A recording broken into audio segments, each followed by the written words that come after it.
Hi everybody, welcome to week 9. I'm going to make this really short, just give you an overview of what to expect in class this week. So Monday, November 27th, we are looking at this broad theme, self-determination, policy, and practice. So looking at the this act that was passed in the mid-70s, the Indian Self-Determination and Educational Assistance Act. We'll look at what that change in policy does versus the previous policy that we looked at, the most recent one, which is termination. So we'll look at the evolution of policy. And then we'll also look at self-determination in a couple of other frameworks. So we're going to look at the high incidence of sterilizations, coerced sterilizations performed on Native women in the 60s and 70s, and talk about that in conjunction with the child welfare crisis. And if we have time, I also want to talk about the restoration of certain tribes that were terminated in the 50s and 60s and the restoration in the 1970s. So lots to talk about on Monday. Wednesday, the 29th, our topic is going to be more about jurisdiction, and I want to look at the legal kind of mess that we're in when it comes to state, federal, and tribal jurisdictions, specifically looking at this issue of sexual violence on reservations against Native people, namely Native women.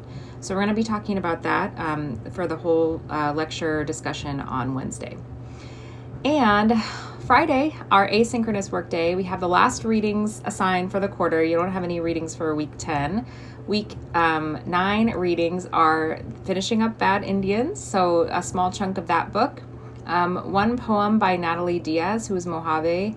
It is called The First Water is the Body, and I wanted us to read it in preparation for talking about tribal economies on Monday of week 10. And then lastly is a selection of essays from this book, which I assigned that one essay from before a couple weeks ago.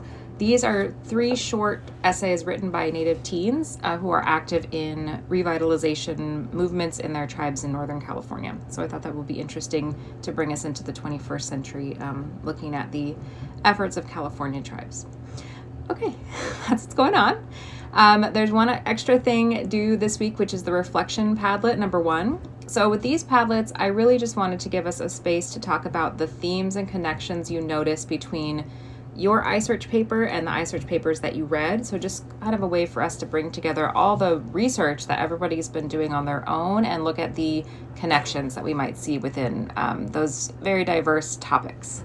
So that's the reflection Padlet number 1, and you can find more instructions on what exactly to write about in the module on Canvas. Okay, I'll see you all either in class or online, and I hope you have a great week 9. All right, bye.